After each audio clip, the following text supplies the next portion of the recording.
Welcome back to the weekly science brief with Share Science for the week of April 5th, 2026. I'm Curie. And I'm Derek. What a week to be alive and curious. Did you know that a single injection of gene therapy has restored hearing in patients who were born deaf? It's not just a breakthrough, it's a glimpse into how science is rewriting what's possible. That's incredible. And it's just one of the stories we're diving into today. We've also got a quantum battery that defies the rules of physics, a study showing how a few minutes of hard breathing can protect against major diseases, alarming data about Arctic permafrost thawing, and a bold new theory about the origins of the universe. Where do we even begin? Let's start with a story that's as heartwarming as it is groundbreaking. The gene therapy that gave a 7-year-old girl her hearing back. Sounds good. Researchers at the Karolinska Institutet in Sweden, working with teams in China, published this study in Nature Medicine. They used a single injection of gene therapy to restore meaningful hearing in all 10 patients who participated in the trial. And here's the kicker. Some of them started regaining their hearing within just 1 month. 10 out of 10? That's an extraordinary success rate for a clinical trial. So, who were these patients? And what caused their deafness? All of them had a specific genetic form of deafness caused by mutations in the OTOF gene. This gene produces a protein called otoferlin, which is crucial for transmitting sound signals from the cochlea, the inner ear's sensory organ, to the auditory nerve. Without it, the ear can detect sound, but it can't send that information to the brain. So it's like the ear's microphone is working, but the cable connecting it to the speaker is broken? Exactly. The hardware is fine, but the signal doesn't get through. The gene therapy works by delivering a healthy copy of the OTOF gene directly into the inner ear using an adeno-associated virus, or AAV. Think of the AAV as a harmless delivery truck that carries the gene to the cells in the cochlea that need it. And once those cells receive the gene, they start producing the otoferlin protein they were missing? That's exactly right. The results were life-changing. On average, the patient's hearing improved from 106 decibels, essentially the threshold of total deafness, to 52 decibels, which is considered moderate hearing loss. For one 7-year-old girl, the transformation was so profound that she could hold normal conversations with her mother just 4 months after the injection. 4 months. That must have been an emotional moment for her family. Absolutely. Her mother had never been able to have a spoken conversation with her daughter before. Imagine hearing your child's voice clearly for the first time. It's not just a medical breakthrough, it's a moment of connection that changes lives. But what are the limitations here? Who can benefit from this therapy, and how close are we to seeing it widely available? This therapy specifically targets OTOF mutations, which account for a relatively rare subset of genetic deafness. It won't work for age-related hearing loss or for deafness caused by other genes or physical damage.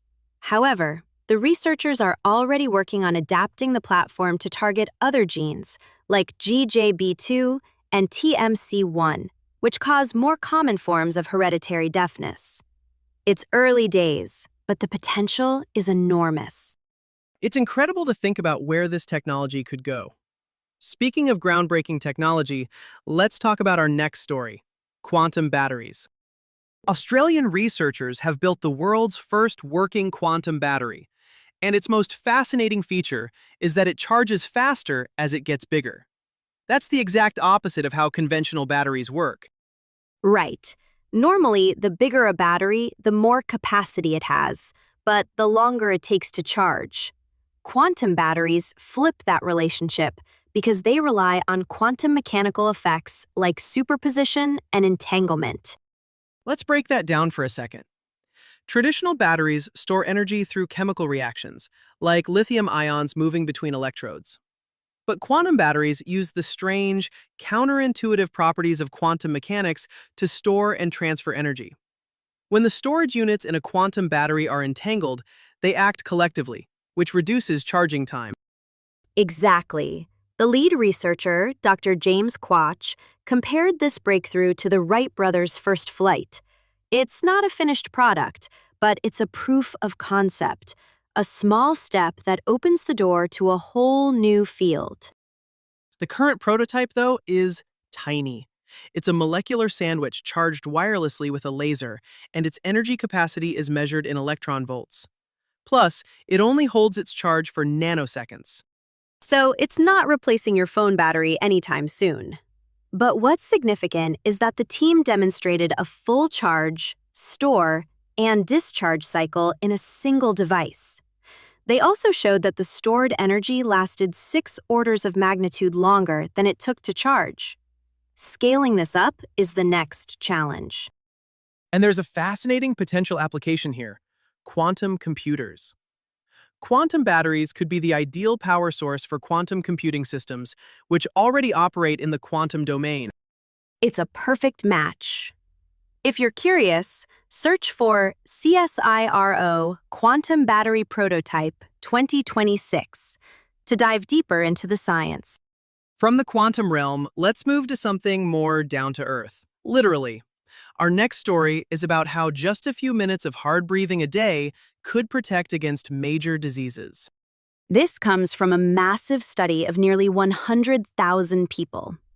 Researchers found that short bursts of vigorous activity, just 1 to 2 minutes at a time, could significantly reduce the risk of diseases like heart disease, diabetes, dementia, and several cancers. 1 to 2 minutes, that's it? That's it. The study focused on what they call vigorous intermittent lifestyle physical activity, or VILPA. It's not structured exercise, it's incidental bursts of effort woven into your day. Think running up the stairs, rushing to catch a bus, or carrying groceries at speed. And just a few of these bursts, adding up to 3 to 5 minutes a day, were enough to make a measurable difference.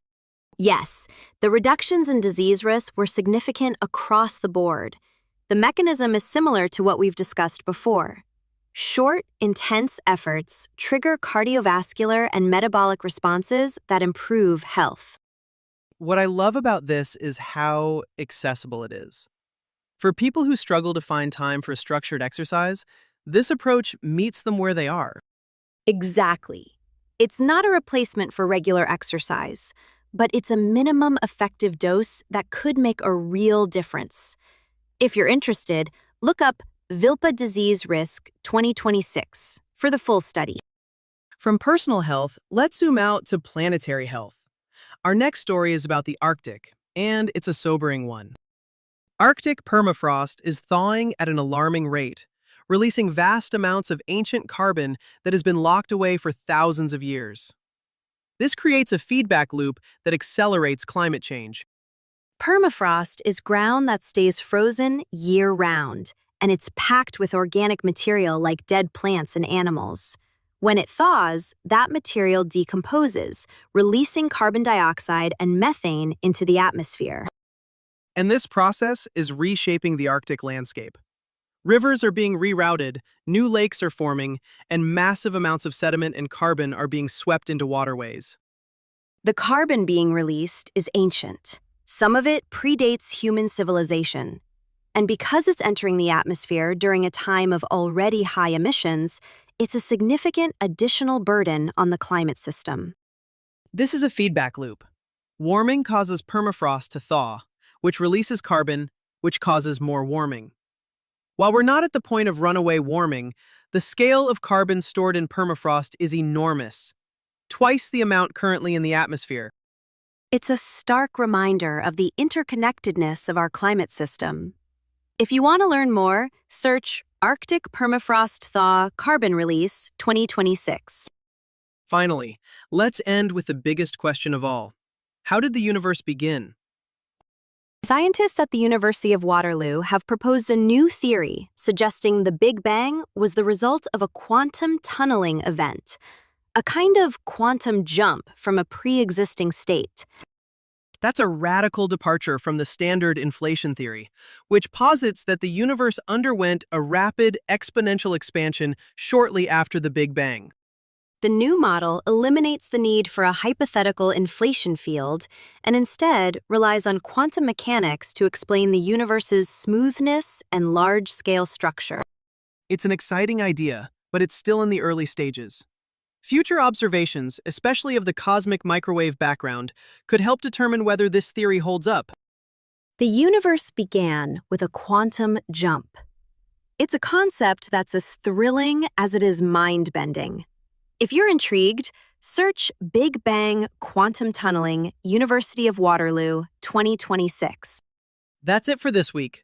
From a young girl hearing her mother's voice for the first time to the origins of the universe, science never ceases to amaze. Stay curious, everyone. Until next time.